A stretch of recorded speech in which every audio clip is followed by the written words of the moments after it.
ಇನ್ನು ಜಂಟಿ ಅಧಿವೇಶನದಲ್ಲಿ ರಾಜ್ಯಪಾಲರ ಚುಟುಕು ಭಾಷಣ ವಿಚಾರಕ್ಕೆ ಸಂಬಂಧಪಟ್ಟ ಹಾಗೆ ಪವರ್ ಟಿವಿಗೆ ಕಾನೂನು ತಜ್ಞರಾದಂತಹ ಸುನಿಲ್ ಹೇಳಿಕೆಯನ್ನು ಕೊಟ್ಟಿದ್ದಾರೆ. ಕಾನೂನು ಬಾಹಿರ ಅಂತ ಹೇಳೋದಕ್ಕಾಗಲ್ಲ, ಸಂಘರ್ಷಕ್ಕೆ ಬುನಾದಿ ಹಾಕಿದಂತಾಗಿದೆ. ಈಗೇನೀಗ ಜಂಟಿ ಅಧಿವೇಶನಕ್ಕೆ ಸಂಬಂಧಪಟ್ಟಂಗೆ ಒಂದಿಷ್ಟು ಜಟಾಪಟಿ ನಡೀತಾ ಇದೆಯಲ್ಲ, ಪವರ್ ಟಿವಿಗೆ ಕಾನೂನು ತಜ್ಞರಾಗಿರುವ ಸುನಿಲ್ ಹೇಳಿಕೆ ಕೊಟ್ಟಿದ್ದಾರೆ. ಕಾನೂನು ಬಾಹಿರ ಅಂತ ಹೇಗೆ ಹೇಳೋಕ್ಕಾಗುತ್ತೆ? ಅದು ಸಂಘರ್ಷಕ್ಕೆ ಬುನಾದಿ ಹಾಕಿದಂತಾಗಿಲ್ವಾ ಇದು ಹಾಗಾದ್ರೆ ಅಂತ ಅವರೇ ಪ್ರಶ್ನೆ ಮಾಡ್ತಾ ಇದ್ದಾರೆ. ಎಲ್ಲೂ ಕೂಡ ಸರ್ಕಾರ ಕೊಟ್ಟ ಭಾಷಣ ಓದಬೇಕು ಅಂತ ಸಂವಿಧಾನದಲ್ಲಿ ಇಲ್ಲ.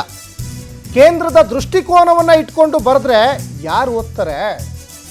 ಗವರ್ನರ್ ತಮ್ಮ ವಿವೇಚನೆಯನ್ನು ಬಳಸಿ ಭಾಷಣವನ್ನು ಓದಿದ್ದಾರೆ. 163 ಆರ್ಟಿಕಲ್ ಪ್ರಕಾರ ಇಂಟೆಲಿಜೆಂಟ್ ಆಗಿ ಅಡ್ರೆಸ್ ಮಾಡಿದ್ದಾರೆ. ಓದಲೇಬೇಕಂತ ವಾದ ಇರೋದು ಸಂಘರ್ಷಕ್ಕೆ ಎಡೆ ಮಾಡಿದೆ. ಪವರ್ ಟಿವಿಗೆ ಕಾನೂನು ತಜ್ಞ ಸುನಿಲ್ ಈಗ ಹೇಳಿಕೆಯನ್ನು ಕೊಟ್ಟಿದ್ದಾರೆ. ಕಷ್ಟ, ಇದೊಂದು ಕಾನೂನು ಬಾಹಿರ ಅಂತ ನಾವು ಹೇಳಲಿಕ್ಕೆ ಆಗೋದಿಲ್ಲ. But it's A constitutional crisis. ಒಂದು ಸಂಘರ್ಷಕ್ಕೆ ಒಂದು ಬುನಾದಿ ಹಾಕ್ದಂಗೆ ಆಯಿತು.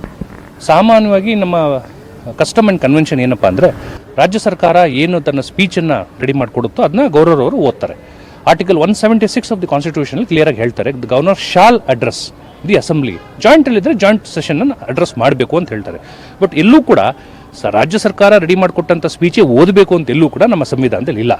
ಎರಡನೇ ವಿಚಾರ, ಈಗ ನೆರ ರಾಜ್ಯದಲ್ಲೂ ಕೂಡ ತಮಿಳುನಾಡು, ಕೇರಳದಲ್ಲೂ ಕೂಡ ಗವರ್ನರ್ಗಳು ಯಾಕೆ ಅದನ್ನು ಓದ್ತಿಲ್ಲ ಅನ್ನೋದ್ರೆ, ಕೆಲವು ಪ್ಯಾರಾಗ್ರಾಫ್ಗಳಲ್ಲಿ ಕೇಂದ್ರ ಸರ್ಕಾರದ ವಿರುದ್ಧವಾಗಿ ಕೆಲವು ಧೋರಣೆಗಳನ್ನು ಹಾಕಿದ್ದಾರೆ. ಸೊ ಗವರ್ನರ್ರವರು ರಾಜ್ಯ ಸರ್ಕಾರದ ಮತ್ತು ಜನಗಳ ಹಿತಾಸಕ್ತಿಗೋಸ್ಕರ ಅಥವಾ ಒಳ್ಳೊಳ್ಳೆ ಅಭಿವೃದ್ಧಿ ಯೋಜನೆಗಳನ್ನು ಓದ್ಬೋದು. ಅದು ಬಿಟ್ಟರೆ ನೀವು ಕೇಂದ್ರ ಸರ್ಕಾರನ ದೃಷ್ಟಿಕೋನದಲ್ಲಿ ಇಟ್ಕೊಂಡು ಕೇಂದ್ರ ಸರ್ಕಾರನ ನೀವು ನಿಂದನೆ ಮಾಡಬೇಕು ಅಂತ ಪ್ಯಾರಾಗ್ರಾಫ್ ಹಾಕಿದಾಗ ಅದು ಅವರು ಡಿಸ್ಕ್ರಿಷನರಿ ಪವರ್.